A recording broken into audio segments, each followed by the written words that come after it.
Hello and welcome everybody to the first episode of my series going over my group Iron Man, who is totally not a group Iron Man anymore because all the people in my group have left.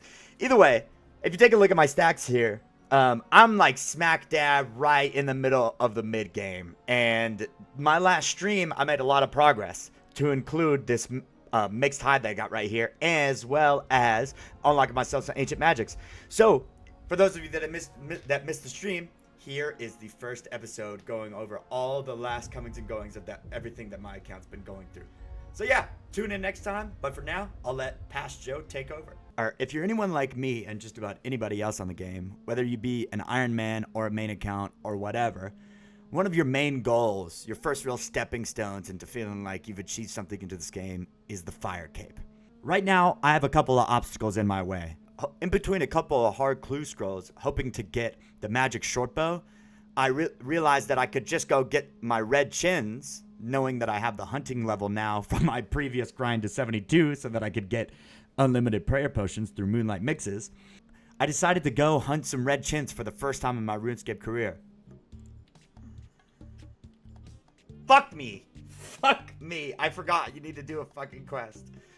Ah! That was until I was absolutely cock-blocked by Jagex because I totally forgot that due to bots storming chins, they made it so that you had to have a prerequisite quest done so that you could set box traps. After that little fail, I decided to just go back to Old Faithful using my bone bow at Scurious. I got up to about level 59 before I was getting a little bit bored, and I remembered that with the release of the third part of the Varlamore string of updates, there was a new fletching minigame. This might be the ticket. You see, I could go for the regular standard of 61 fire cape. I could get it done, but that still leaves me with this like weird empty area where sometimes rune crossbow's better, sometimes magic shortbow's better, but both of those really aren't the best main tier level of gear that you can use for higher end content, which I'm going to have to get to eventually. Also, like I previously mentioned, I spent a lot of time getting myself up to 72 hunter so that I could catch the moonlight moths for prayer pots, essentially. Throughout that whole grind, I was able to get the hunter level to do sunlight antelopes as well, which I can use with a hunter crossbow to make one of the best ranged weapons in the game. Smack dab between the magic shortbow and the bofa is the hunter's crossbow, a new 3-tick weapon that absolutely demolishes through mid game.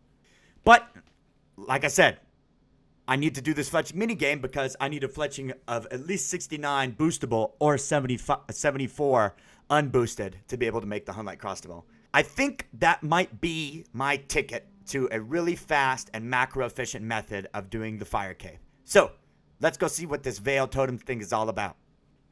Okay, wait, actually, question. How does the minigame work, the fletching thing work? Do I need to bring my own logs and fletch them into shits? I mean, you get them along the way. It's basically in Auburn Vale. There's like a circle made up of stops in it. There's trees all along the way, so it takes forever.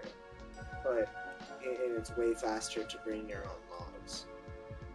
But you can Come show me how to do it. Okay. Happily. You gotta go to Auburn Vale. Oh, I went to the wrong place. Okay. I'm in Auburn Vale. Hello. Follow me, my good friend. Alright, let's go. So Vale Totems is this epic new minigame that takes place. I mean, I wouldn't even know if I would call it a minigame. It's like more like an activity that takes place in this beautiful new forest surrounded by Auburn Vale, a new part of Varlamore released with the most recent update. Here you set up totems for these friendly little ints that come out, check them out, admire, subscribe to your OnlyFans with paying with the offering of leaves that they give you. These leaves are really cool because not only do they stack up to 100 where you can search them and get cool things like arrow tips, bundles of flax, but they also give you points that you can use as a dry streak protection to get useful items such as the spool for spooling bowstring or the fletching knife, which gets rid of 1 tick on all actions that you're fletching, which is amazing for Wintertod and beyond. In order to be able to do that activity slash minigame, whatever, my friend took me along to the like little mini quest that you got to do. It basically walks you through all the elements that you're going to just go do right now when you're actually doing the activity. It's a nice little intro to the game. It's cute. There's this little back and forth between this little kid and the archaeologist, whatever guy, like learning guy there. It's cool. It's fun. It's great. There's cool cutscenes, and it really shows like puts you bringing you into the environment, and the environment is one of the most beautiful ones that Jagex has ever made, ever. So the basic gameplay loop works like this. You follow along the loop of these 8 totems, the whole time fletching bows to attach to the base, to decorate the totem so that the ants come up and be like, yay, yippee, that looks pretty. Then you just keep running in a loop. You collect, you build, you decorate, you collect, you build, you decorate, you collect, you build, you decorate. And then I did that for a couple of levels, and yeah, it was a great time. I learned a lot in my first session doing the Vale Totems, and a couple of tips for you guys is make sure you activate the statue. If you've done Heart of Darkness, you can get the Pendant of Ates, charge it with Frozen Tears from the Frost Naguas, or the Amoxicliatl, if you grinded it like I did to get the Glacial Tomatli. And then you can teleport right here, but make sure you activate it first. You have to click on it first to activate it first. Don't be an idiot like me and mess that up. Also, in between each totems, it's most efficient, instead of running to the totem and then fletching while you're building the totem, to fletch bows as you run. Make sure you click as far as you can towards the direction you want to go, then go to make the short bows or long bows or whatever in your inventory, and you will keep running that destination you set first. All in all, the place was beyond atmospheric. I loved the vibe that it brought.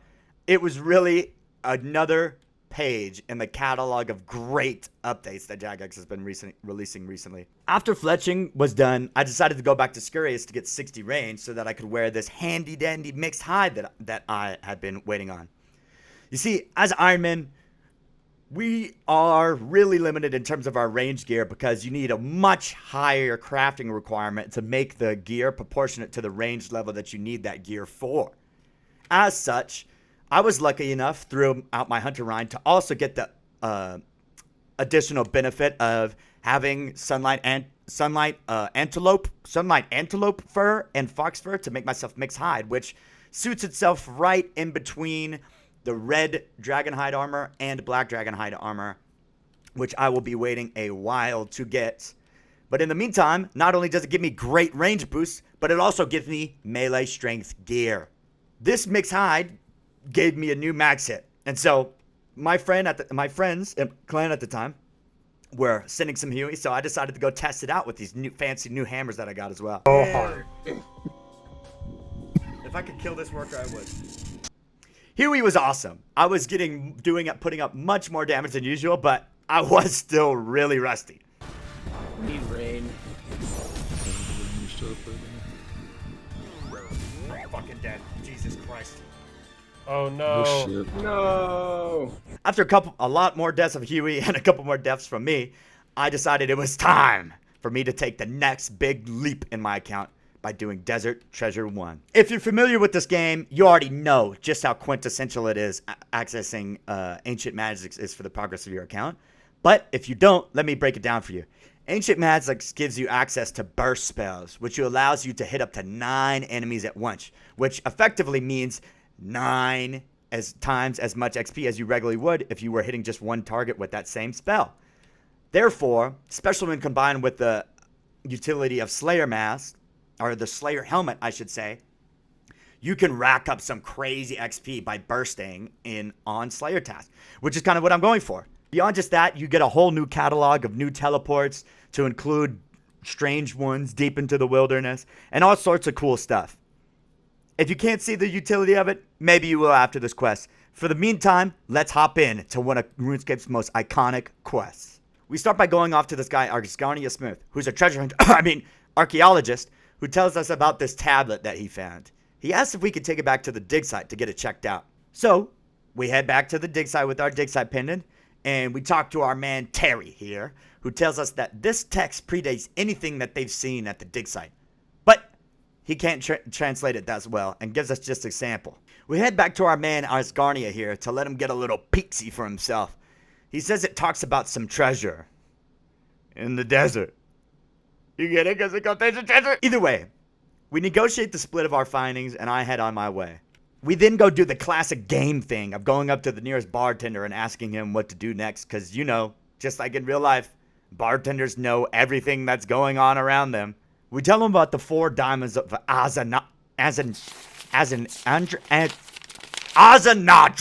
which we totally actually did read all the way through in the book. Either way, he points us in the direction of some village elder because he doesn't know all about it. The village elder, Iblis, willingly departs with his knowledge of the 4 diamonds, as we surely are not some opportunistic thief, but a brave warrior, here to return the diamonds wrought from the mighty Majrat